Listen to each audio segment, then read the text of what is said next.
moment where I'm watching it right now. I'm watching the Circle of Life scene, and it's gorgeous, right? Like, there's parts where I'm like tearing up. I'm like, this is visually like stunning. Like, to know that Walt Disney like started with like a pencil and paper pen and whatever.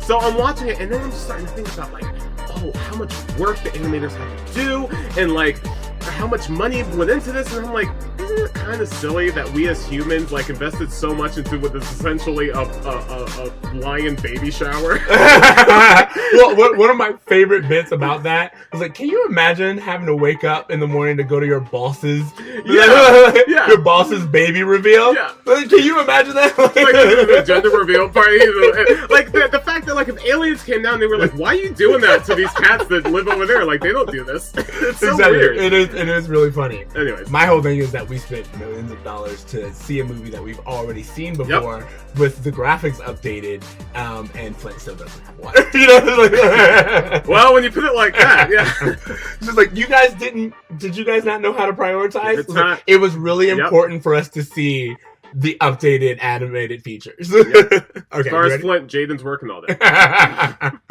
When the spawn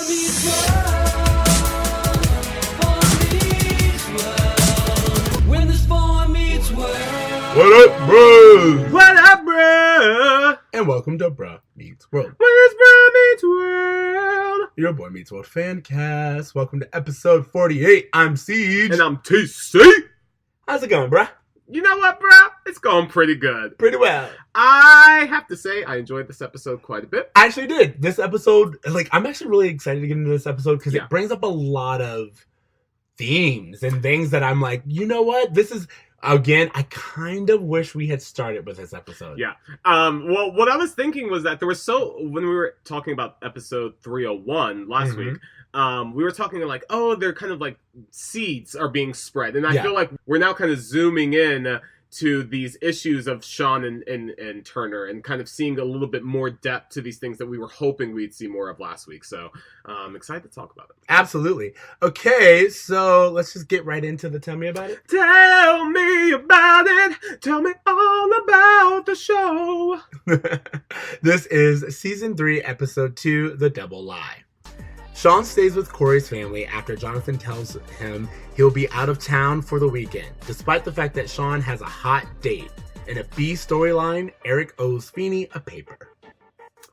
Yep, so first off, I'm sorry, I got so caught up with the Eric and Feeney thing because the moment this episode started and I found out that Feeney's waiting for a paper that's due last year, I'm like, I don't think that's how grades work. Yes! Okay, so like, we can, like, if you want to, let's just dive right into that. Yeah. Which is like, mostly because it doesn't take up as much as the rest of the episode. I don't think we have any new cast. Actually, we do. Oh, and Veronica Watson. Yeah, in our roll call, there is the Veronica Watson, the hot girl about town who apparently everyone is just dying. Like, half of the school does everything they can to get it with this girl. Of course, because her parents don't care where she is at 10 at night. But you know what? That's a really good point. And she leaves very often. She goes straight to Turner's. She goes home twice and comes back out for Dick. Oh my god. All right. But Veronica Watson is played by Erin J. Dean of The Journey of Alan Strange. That's where I remember her from. Wow. I know. Okay. I knew you would be like that. I was like, The Journey of Alan Strange, which, by the way, was one of the ones that I was obsessed with. Of course. And black actor, main lead. I mean, like, do we not? I mean, of course, he was an alien, and we didn't really talk about that. But still. Oh, that's it. We should go back and watch that show after this. The one thing I remember about this Alan Strange was that he had this ability where he could hold his hand over a book and absorb all the knowledge of the book, and I thought that was really badass. That is. I mean, like, reading would be done like instantly. Yeah. So that's our only real roll call. But outside of that, this episode. Let's talk about Eric, as we just said. Yeah. So Eric is owing Feeney a paper that was due at the end of last year. Feeney gives him a reminder, which he does not have to do, saying, Eric, if you do not give me this paper, your incomplete, which I gave you, which I'm assuming Feeney only gave Eric, will turn into an F. So you've had months to work on this paper. You were given a reminder and an extension basically. Did you not have time over the summer? And also, Feeney, you live next door. Maybe not wait until the school starts to give him a reminder about Well, no, this. what I'm assuming, especially by this point, is that he has reminded Eric quite a few times. Yeah. And he is being so lenient. So in this particular storyline, usually with Feeney, we're like, oh, you could have done this or blah, blah, blah. I'm like, Feeney has every right to just fail you. Yeah. No, like, you have been given a chance to turn your incomplete to an F in the next school year. Feeney is going back and changing records. I'm curious. Didn't Eric not go to Europe so that he can go to summer school? All right. This is my point. Eric is... He saw Feeney every day. It makes no sense, honestly. Right. I mean, not that Eric's not supposed to make sense, and even the way it kind of wraps up, because later on I wrote notes that at the end when Corey's kind of screwed him over, which by the way I want to talk about that, but at the end when Corey's kind of screwed him over and Feeney's like, oh, this is about whatever Abraham Lincoln. He's like, I paid for this paper. It's like, okay, so first of all, shut yourself in the mouth. Like, why would you say that at all? Yeah. At any point in time. Real quick, what Siege is referring to is that the paper that Eric took had all summer to do. He still didn't do it. He paid someone to do it. He ordered it, and it ended up being confused with an old paper of Shawn's. No. Corey switches it out. Corey switches it out at the very last minute. But I'm like, Eric, you were reading the paper. We saw there's a scene where you come into the kitchen reading the paper. Yeah. You know that this is what paper you turned in. You know for a fact. The only thing I can think of is if Corey did it like that morning, exchanging which he could have done. I can totally see him doing that. But what I'm saying is, for Eric to be like, nuh-uh. It's just like... Well, Eric shouldn't have said, I paid for that paper. He could have just said, my brother's a dick. I'll have the paper to you by the end of tonight. No, I don't know what copy I printed. Yeah. Come up with something on your feet. You know what? This is because white guys have not had to come up with excuses for shit because they keep getting second and third and fifth chances. That's has to be what it is, because I cannot tell you how often you're like, did you even put in the slightest effort in your lie? Yeah. A quick Google search nowadays will completely make it null and void. Eric was was able to purchase this paper with a credit card that he got, laughing like I have the money. You're the reason why I won't have a return. Yeah, absolutely. So we won't have Social Security because of you. Most people our age are just taught to get credit cards without any finance education. Sure. So I think that is something that I would love to just that we start teaching in schools. I still don't think they're teaching credit cards or savings or really stocks or investing. I don't think any of that's taught. Not in Florida. Not in the public schools I went to. No, actually, they're not. I know that a lot of schools. My sister's a teacher, and a lot of schools are petitioning to have basic life. Yeah, life skills. This is what they're calling it. Added to the curriculum, because you need to know that, hey, getting a credit card does not mean that's free money. You got to pay that stuff back. I learned how banks work as I went. Yeah, that's pretty much how most of the people I know. Yeah. I remember when I signed up for my first credit card, which I will say I still have, but my first credit card freshman year is again, during one of those freshman orientation fairs. Yeah. And I just got it, and it was really fortunate for me that I used it correctly, but there were other credit cards that I did not, because I was like, oh yeah, you're just getting these things. Well, I have a Target card from when I was 17 that I don't know what the status of it is. It's no longer on my record, so I'm assuming it went away. I don't think that's how that works. We should really come back to that.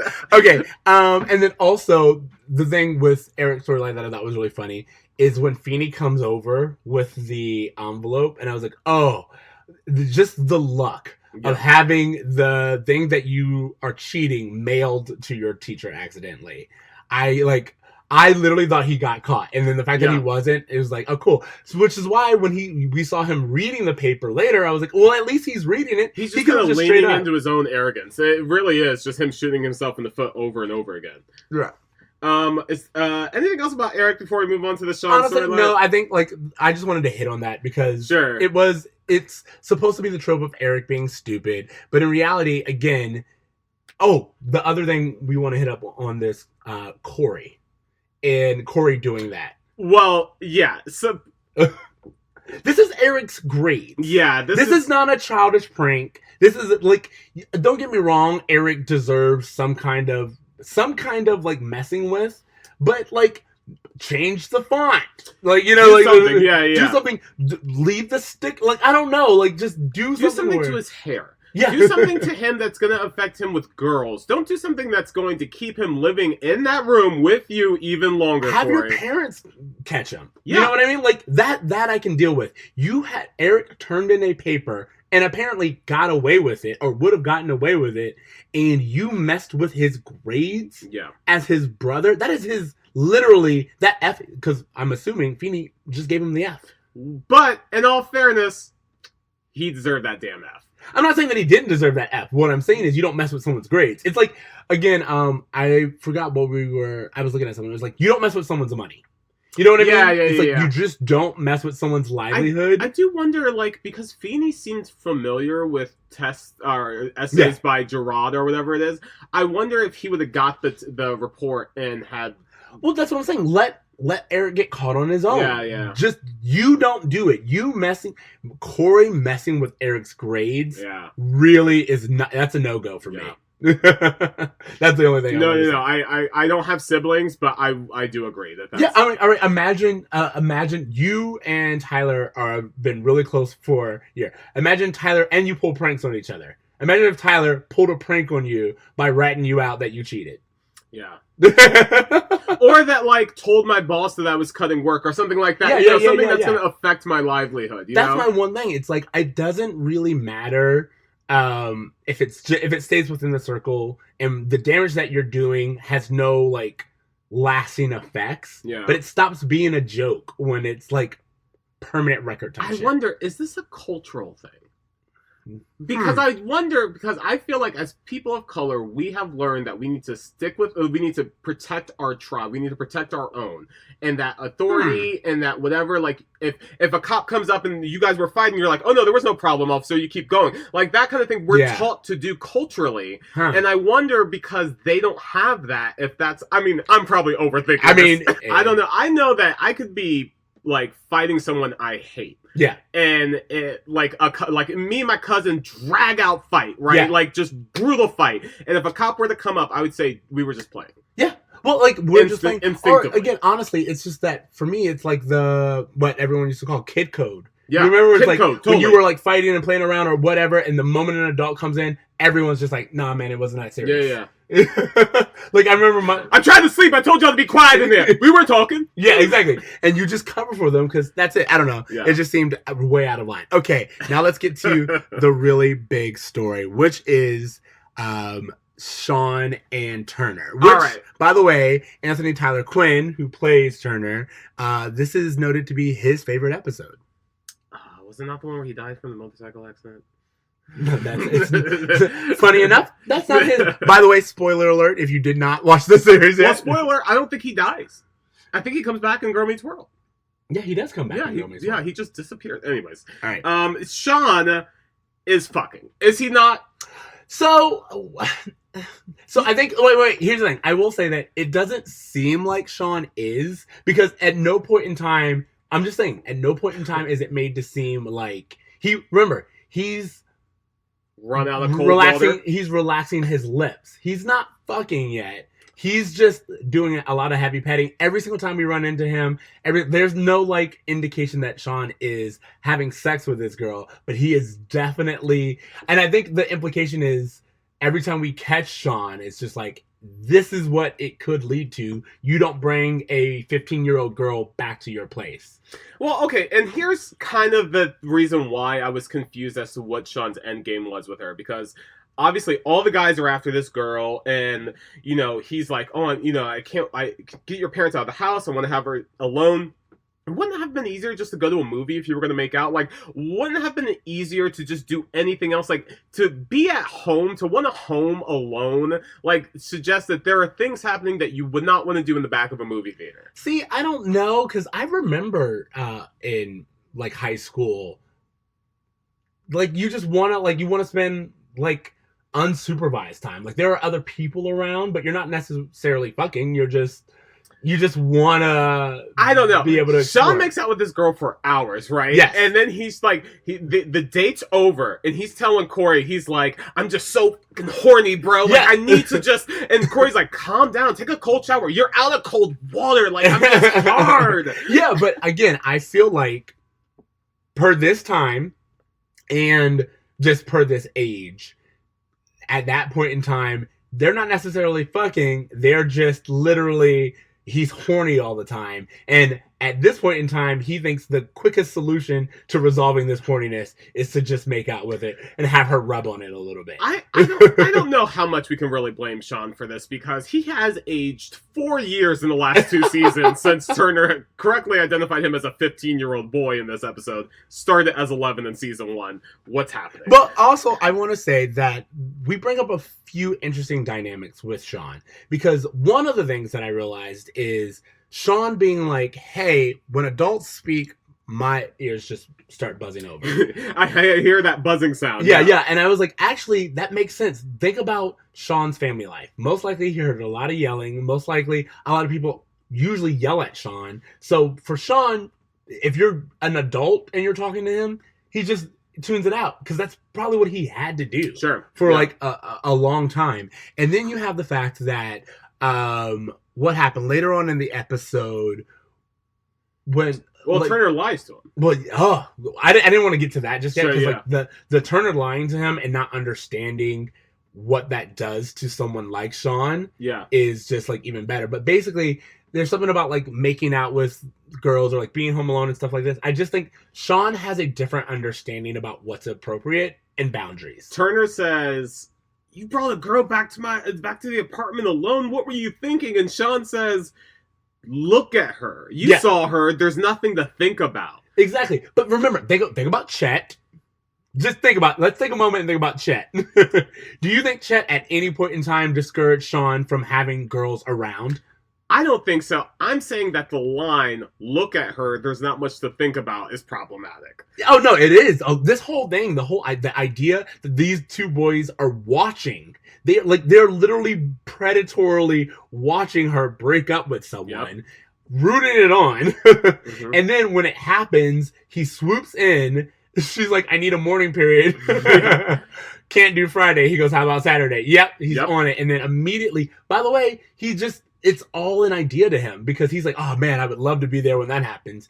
You will be there. You're going on the date. Yeah. This is what I'm saying. Like, for him, it's all ethereal. Sean's just more so, I feel like this is bragging, right? Again, Sean's reputation is being a ladies' man. He sees, again, knowing Chet, he sees being a man as being a ladies' man.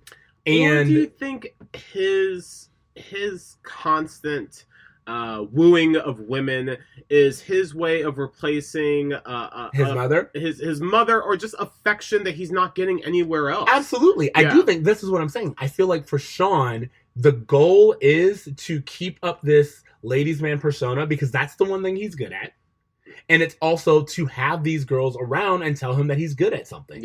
You know what I mean? And I think it's just a distraction, too. Absolutely. Because, honestly, what I thought of when Turner was like, hey, you're 15 years old, is my question is like, you know what? There's so much difference between what we saw last season and this season.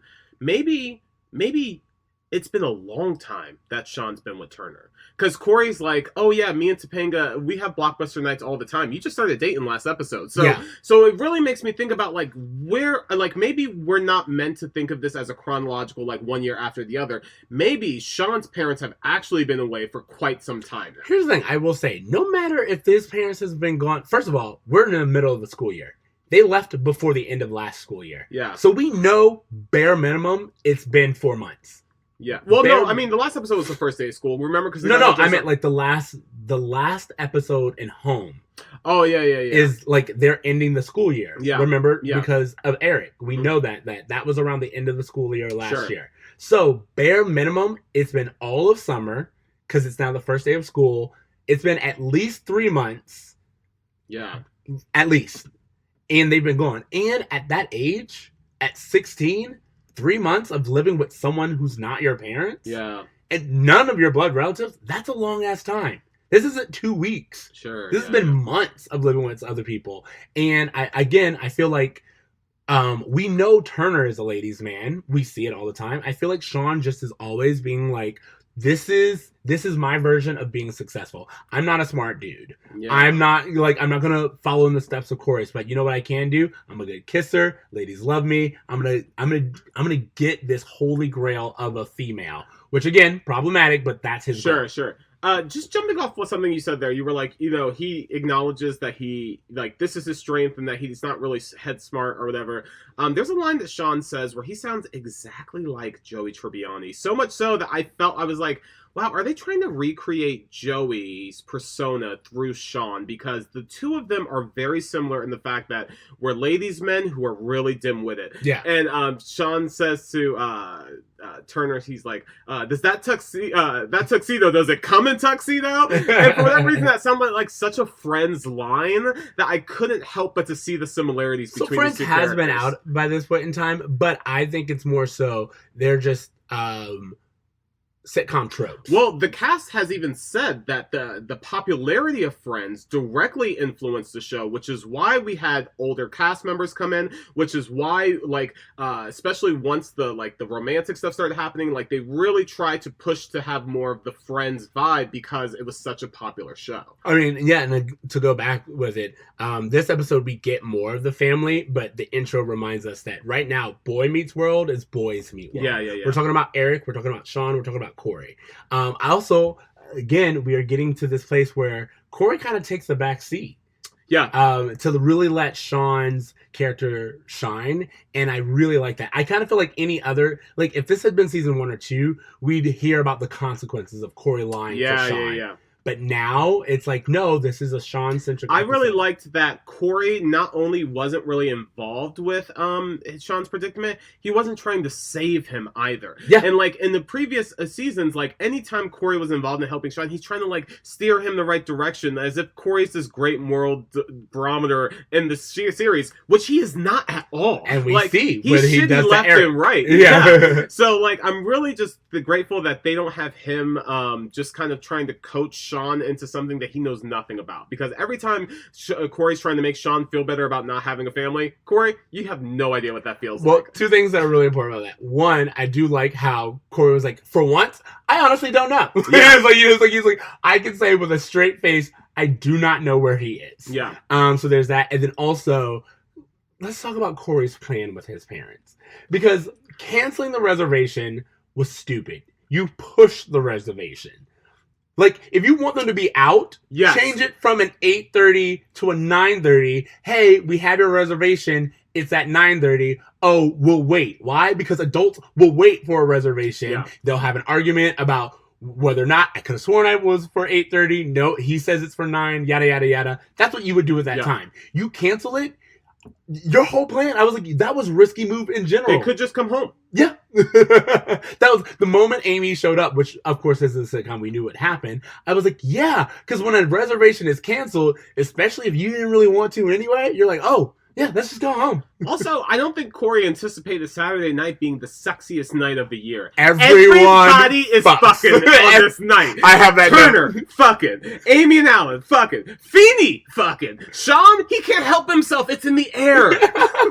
Honestly, I'm not gonna lie. I was like, Saturday night was hot. Like, everyone. Feeney's getting it, Turner's getting it, Shawn's getting it, Amy's and Alan are getting it. I was just like, every single adult character we meet is getting it in. Yeah. This Saturday night. So I don't know what was in the air, but yeah, definitely. And it's interesting because when they're trying to paint all of this picture of just like everybody's coupling up, typically, and we saw this in last season when they went to the Poetry Lounge, they threw Eric in there. They gave him a girl.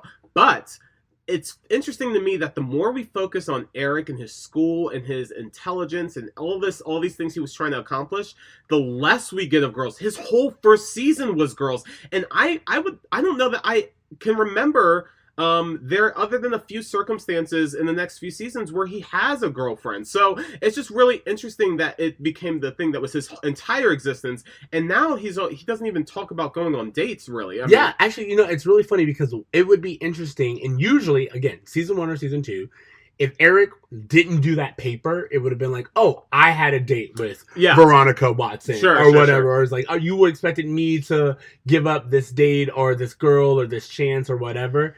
No, Eric just didn't do it. Yeah, So, he had like, no excuse. He was like, oh, forgot. no excuse at all. And yeah, he just forgot. And I do think it's interesting because you're right. Eric would have been included in that. I mean, even Corey's paired off. I have to say, like, there's so many things that overly complicate this story. Not only, gosh, I really want to move in the Turner, but not only does, like, Feeney, the whole paper thing, why couldn't it have been from, like, last week? Like, why does it have to be from the previous school year? Why are we complicating things? Yeah. Turner, if you're making up a lie, why are you choosing a wedding as your lie? A wedding involves so many details. He lies about all those details. Everything. Oh, I got a suit. Oh, I got a plane ticket. Hey, I'll return my non-refundable plane ticket. My buddy Chris will just push back his wedding. 300 chicken Kievs will have died in vain. That way, the world can make Shawn Hunter happy. Oh, come here, man. I want to thank you. You really touched me there. Are you kidding me? You're staying at the Matthews this weekend. You got me? Yeah, I got you. I was like, why The not just number say, of guests and the chickens. I have a friend coming from out of town. We have an evening planned. Like, anything would have been better. Well, I think that the whole purpose of this is to show that Turner messes up. You know, he's like, I should have just been honest with you, which I like him saying. I should have just been got a honest. hotel. He's He's First an of all, adult. there's that. And there is something to say about, as an adult now, there is something to say about wanting to bring a date back to your place. Sure. You know, not have it be, not have her feel seedy or whatever. But again, it's just like, A, you're right. This is your apartment. And just be like, I'm going to need you to stay with the Matthews this weekend. I have plans. Yeah. Very easy. Yeah. Like, it's not hard. I have a friend coming from out of town. You could have said a number of things. I have tickets to a show. Anything. Absolutely. Why did you make it where you would be out of town? Because guess what? If anyone comes back into the house at that point in time, you're not out of town. Yeah. And I do think that, like, I will say I was expecting a lot when I was watching this episode. I did not expect him to stumble into Turner with a female. There. I saw that coming up. I didn't see it when he said he had a wedding. I thought lots of things would happen, but I did not think that he was lying. It's the because double it's lie, the bro. dumbest lie. It is. It's so dumb. And he had no reason to do it. Shawn didn't even remember Turner was going out of town. That's how little he pays attention to you, Turner. Why are you lying? Yeah, that's an even better point. You lied. You had time to change the lie. Yeah, 100 times. Like, it doesn't. And the sense. wedding is something that's so far in advance. You have to do obviously it's not like, hey, I have a wedding next week. You know what I mean? So I just wonder what this date meant to Turner, that he felt like he had to do all this. We don't even get a scene really of him and his date alone before Shawn enters Not to really. see what their dynamic was. But we do see the date just take the girl. I was going to say, so strange woman. Yep. Just volunteers to take strange child. Hey, girl, we both want a dick tonight. Let's catch a ride. But what I'm saying is Turner signs off on that. No, like no. You know what? Let's call your parents or something. Like, you don't just get into another car with another stranger. I think Turner understood that he wasn't getting any of that. No. And I'm not worried about that. What I'm saying is this woman does not know this child and volunteered to take this child home. How do you explain that? I'm assuming Corey, Turner, Veronica Watson all live within a block of each other because Veronica's sneaking out of the house left and right to go to these people's houses. She very much is. Although, again, I will say, as a teenager, we would sneak out and go around about town in the middle of the night because it's in the middle of the night where you do these things. Don't get me wrong, you don't go like from one end of town to the next, but you definitely can. You can get pretty far, Yeah. and back at 2 a.m. I'm just saying, I've seen it done. I know you're right. But Oh, also another thing I just want to bring up. Are we going to bring up the fact that let's talk about the date at the Matthews? oh, their Blockbuster night? Well, no, because Shawn is with Veronica on the Matthews couch. Yep. Corey is upstairs. I don't know, touching himself to the sounds of Shawn making out with Veronica. Clearly not out with Topanga where he should be. Exactly. And once they come back, everyone's now in the living room. Which Yep. I have to admit, it's like, for Shawn, I was thinking of this. Shawn is not, he's not used to his family, like an active family Urging being it, there. yeah. B, as I said, Chet probably definitely would have like left him alone with this girl. So that's hard. Then we've already had the issues of him being with the Matthews and feeling kind of strangled with the rules. Then you have in the fact that like everyone, your neighbor, who happens to be your principal, and then your friend's parents, like everyone's in the living room. You really feel bad that Shawn has no space of his own. Exactly, which they bring up later. But I was really thinking to myself that this is a lot for Shawn in general, because not only does he have no space for himself, but he's not used to this many involved people. Sure, and everyone's around him right now, and I could feel the screams, let alone that he's on a date and probably really embarrassed. Yeah. Because then the question goes, why don't you, like, where are your parents? What's going on here? You know? Well, you know what's interesting, too, is that I wonder if Shawn really did bring girls back to Chet's because he was always so ashamed of his trailer. Well, I just feel like, what I mean is he probably was out. You know what I mean? Like, even if he didn't bring girls back, he definitely was out and about, and there was no accountability. He knew that if he was going to be with the Matthews, they would want to know where he is. Yeah. Sure enough, the moment he's out, Alan's like, Shawn, come down here. You know, it's just like, he knows that there will be a check-in at some point in time. But the reason why I bring up that scene is because Veronica goes, is this the weirdest date you've been on? And he goes, no, I was once set up on a blind date with my Uncle Mary. Yeah. I have Uncle Mary, too, and I'm glad we're talking about it, because this is our second trans reference in 2 episodes, back-to-back. What is going on? Well, not only is it a trans reference, which, again, it's weird, because the joke isn't necessarily that she's trans, it's the fact that he was set up on a date with, but it's like, also, blind date? Uncle Mary? What's going on? Why are you going on blind dates? Who's arranging blind dates between adults and children? Exactly. That's what we need to look into in Philadelphia. Yeah, absolutely. I want answers, because that little bit right there, I mean, maybe your uncle is only a few years older than you. I don't know, but what I do know is that, why are you going on blind dates? Yeah. You're in high school. No, you shouldn't be set up with anyone you don't know. Especially an adult. So that was the one thing that I wanted to bring up. And I was like, again, kind of coloring in Shawn's very weird, complicated family life. Really, that's all I really had to was about the Uncle Mary thing. Shawn did say something that was really funny at the beginning. He was like, oh, they're getting home at 10, and if I pick her up at 8, that only leaves us that stinking metric system. Yeah, that was funny. All right. Oh, so let's talk about the lie, which is Turner being there. Yeah, Pittsburgh, the Big Apple, the City of Angels. Okay, look, we're getting a little off the subject here. Yeah, that tuxedo, does it come in tuxedo? Hey, enough. I'm the adult here. You're the kid, remember? Well, what's that mean? You can lie and I can't? Look, I needed a little privacy, okay? I got my own life, you know? Oh, I'm sorry. I didn't know I was cramping your style by living here. This is my place. I don't have to defend myself. Yeah, your place. It says it all. But again, it's like, you didn't have to say that. You know, the reason you have this kid is because the rest of his family doesn't want him.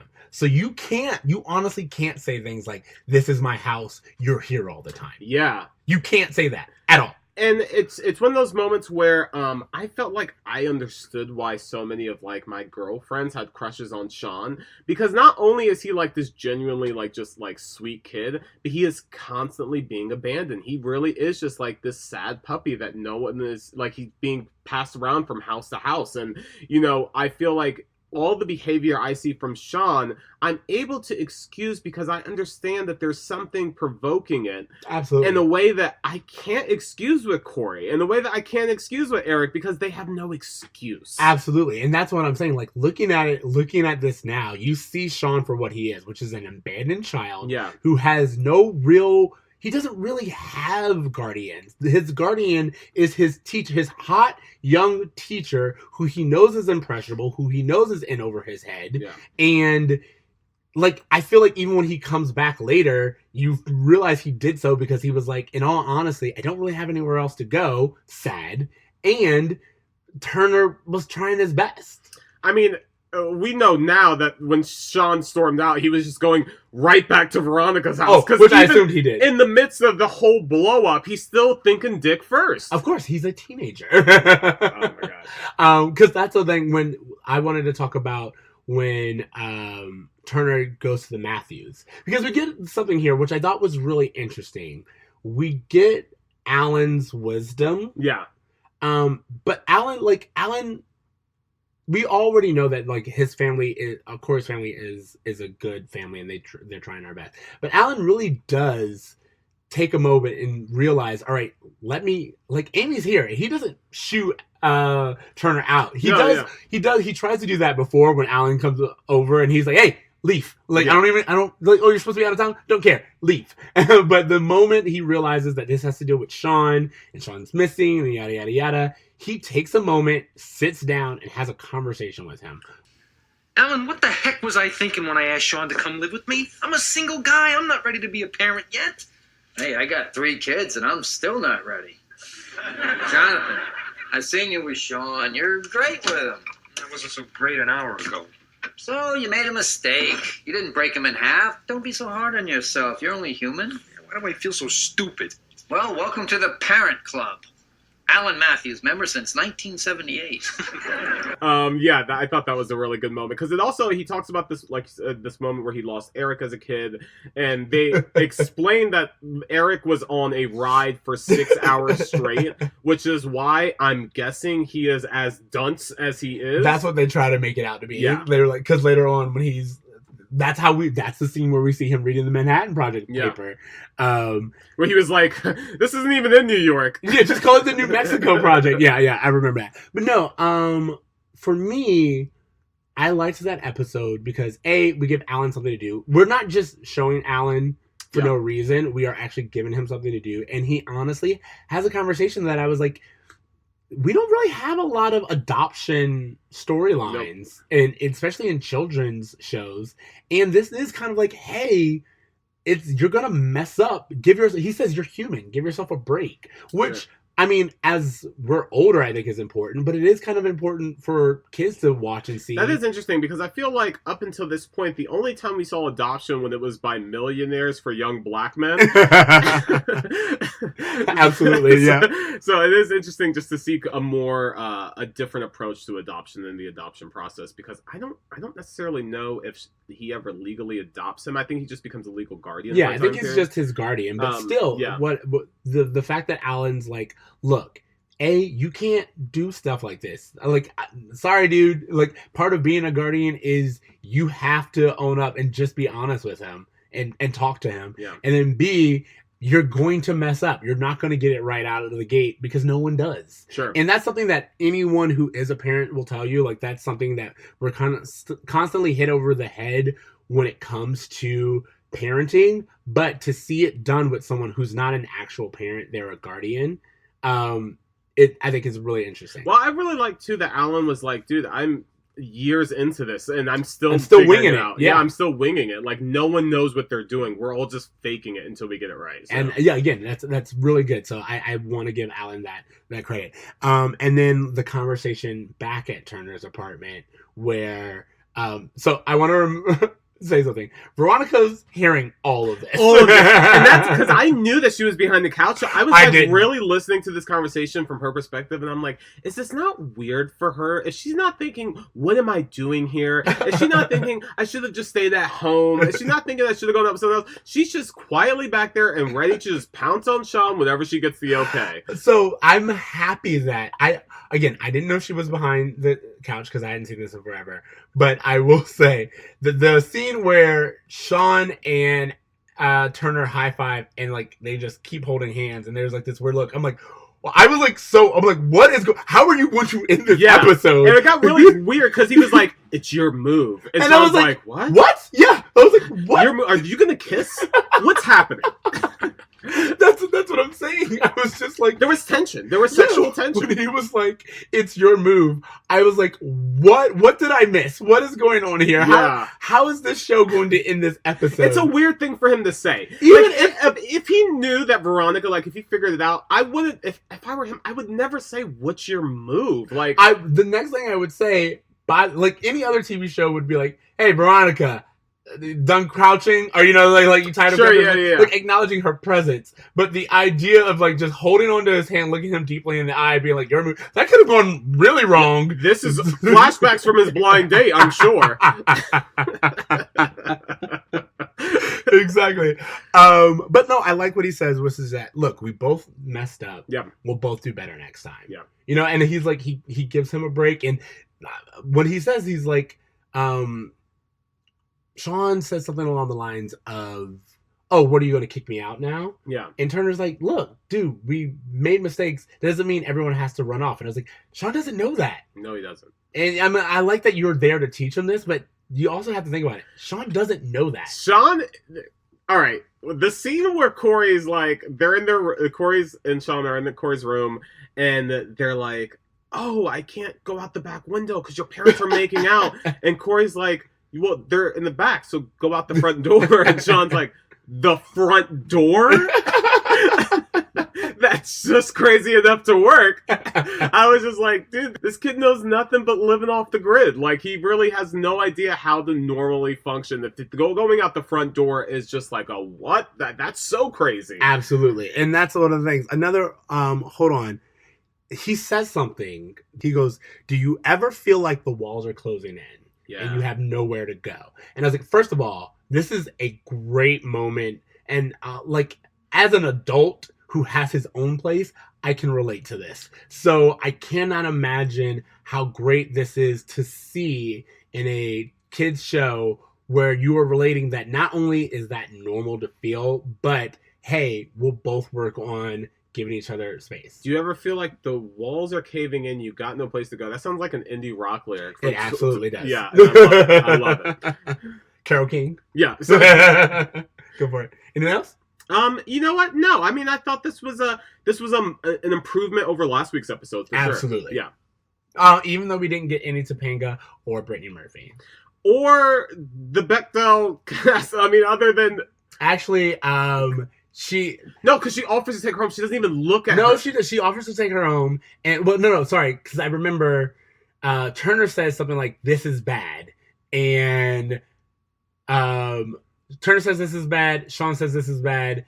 Then Veronica goes, is this bad? And then the date, whose name is Chris, according to IMDb, she's like, trust me, girl, this is bad. Like, But isn't that still talking about men? Yeah, I guess. I mean, like, I was like given to the situation, but you're right. I mean, like, also, we get 3 female characters in this entire episode. And they're all just sex bots. Yeah. Like, that's all they're absolutely there for. Well, also, I will say, I didn't want to get into implications, mostly because I don't, Veronica, do what you want. Good for you, girl.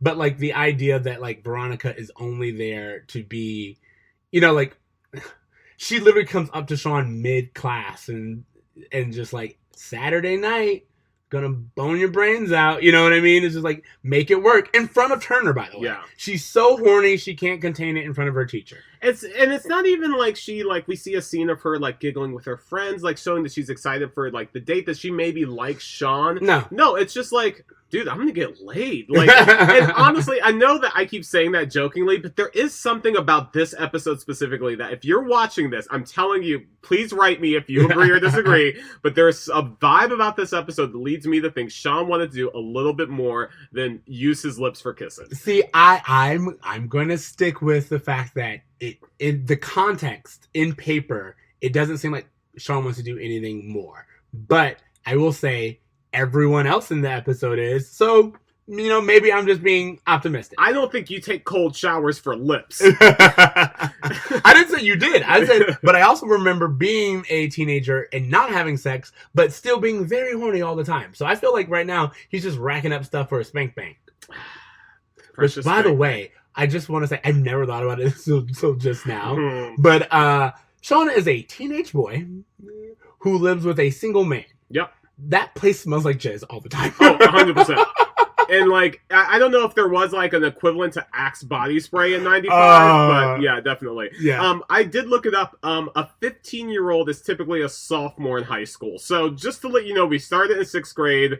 They're presumably in their sophomore year. We will stay there for the next 2 years. This actually does line up with the continuality of the rest of the show because it lines up with when they graduate. So we have just skipped 7th and 8th grade. Yeah. 9th grade. Yeah, 7th, 8th, and 9th grade. Yeah. Well. Yep. All right. Everyone except for Will Friedle's character, by the way. Like, he's frozen in time. It's crazy. Let's not start pulling at the threads. I know. What grades they're supposed to be in because. Well, I think it is important to establish because it is pretty consistent from this point on. Okay. Any bra moments or Feeny taught me or anything? Like The only bra moment I had was the Uncle Mary thing. The blind date with an adult. And just how easy it was for Veronica to just slipping out of her house to get See, there. for me, it was always like I was thinking stranger danger the entire time. Yeah. When she just gets into the car with Turner's friend. Like this isn't like previously where it was this isn't the teacher we met last. No. Yeah. So this isn't like a teacher she knows and it's like, okay, I'll ride home with Miss Dixon or something. Like, no, my teacher's female friend who my friend didn't even know volunteered to take me home. Who is this girl that Jonathan has apparently such a strong relationship with that he blocked out a weekend for this, but not so much so that Shawn has ever met her before? Turner, look at Turner. All right. They even acknowledge. You're looking good, man. Look at him. Yeah. Dropping a couple of LBs. It's just like, it's fantastic. Okay. And then for me, my Feeny taught me, I'm going to give it to Alan. I really think that Alan does a really great job with the lesson, which is that, look, parenting is hard. You're not going to get it right. Be honest when you can. I think the lesson comes down to Turner and Shawn's conversation of, you know what, we both messed up, we'll both do better. About how, like, owning, like, how, like, you know, adults don't have a different standard for children and vice versa, and how we're all kind of on the equal playing field, and that's how... Oh, yeah, because I didn't even get into that part where he goes, he says something like... it's okay for you to lie. Yeah, it's okay for you to lie. And it's like, yeah, no, dude, again... You can't do that with someone like Shawn. Or just even, like, someone as impressionable as Shawn, really. Because you're really setting a standard in his mind for, okay, when I get to a certain age, I can lie or whatever, you know? Yeah, absolutely. So. All right. What grade are you giving this? I'm going to give this a B. I'm going to give this a B, solid B. I like it as well. I was like, it's a B episode. It has pretty good plot. All of our characters are having fun. We don't get, like, any... Joey and Frankie moments that like really feel unnecessary and out of place. Yeah, I felt like we saw just enough of everyone for the story to keep chucking along. Absolutely. All right. Do you have any homework? Oh, yeah. Gosh. You go first. You go first. So actually, my homework is a little bit different from what I usually do. My homework is I work from home very often. And to like get out of the house, I've been going to the local libraries. Okay. Because I was going to Starbucks, but I was like, Starbucks is like a chain. They don't really need my presence. I'm just taking up space. I'm not going to buy anything. Or if I do, it's going to be something I don't need. So I don't remember why, but I was like, oh, why don't I just go to the local library? And so I started going there, and I highly recommend, if you get a chance, just go to your local library. Not only does it like give them costs to stay open, but it's really interesting for me to see what libraries are now. Like a lot of people come there. They have like a lot of educational programs. They have a lot of get your citizenship programs. They have like mommy daycare type situations or like book readings and stuff like that. I'm just like, I was been really, really amazed. And also at one library I go to, every day this old man does like a puzzle. Ooh. He's just doing like one of those little jigsaw puzzles at the table. And it's like the sweetest thing ever. And every time I see him, I'm like, oh my God, dude, this is like the most innocent thing you could be doing. He's getting out of the house. He's, being productive, and I just think we should support our local libraries. That's dope, man. That's my homework. I've read something that millennials are really like revitalizing libraries in a lot of interesting ways. ways. I mean, like it's weird because they have at least the ones that I'm going to, they actually have like a media section where you could like rent VHSs or DVDs or stuff. And I'm like, can you rent VCR? I was like, yeah. I was like, I'm sure other people, they have them, so people have to be using them. Yeah. But it seems like such a relic. I was like, could you like rent a Netflix password? Like, that would make more sense. Yeah, and I thought that some libraries had like a way for you to like download free audiobooks, and I thought they do. Like they a have, way to rent movies too. Like they visually. have. I know for a fact that they have free audiobooks, and then also the libraries that I go to have like you could rent a laptop. Like, they'll give you a laptop. It comes, it's just as property of the library, and as long as you're there and as long as you need it, it's like, cool. I'm like, this is pretty cool. Like, so if my laptop broke today, I could go to the library and still get shit done. Oh wow, that's awesome. For my homework, I'm going to recommend another podcast that I'm a fan of called How Did This Get Made? With Jason Mantzoukas, who you might know from Parks and Rec and League, with Paul Scheer, who's in a bunch of stuff.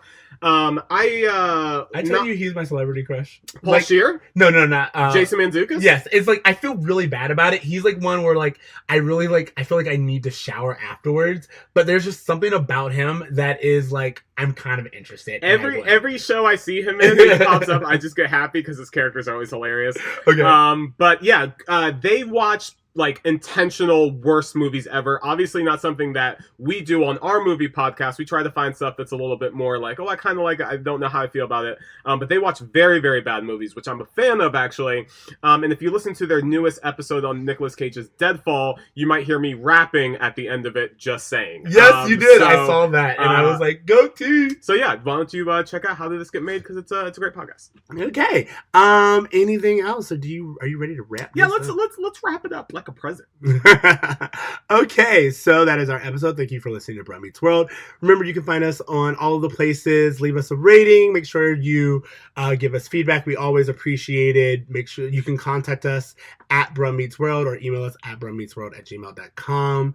You can find me on Twitter at Extra Siege. That's XTRACEEJ. TC? You can find me at @braverme, @braver.me on Instagram. And if you guys have any comments, any questions, you have some thoughts on the episode, feel free to reach out to us at all of our social medias. You can also reach out to us at our email. Oh, you already gave the email. All right, never mind. Yeah, guys, just if you got thoughts, let us know how you feeling about season 3, because we're loving it. Again, don't forget to check out our other podcast. It's movie_makeover. And just remember to dream, to try, and do good. Do some damn good, y'all. We need it. And do a Saturday night right. Ooh, guys.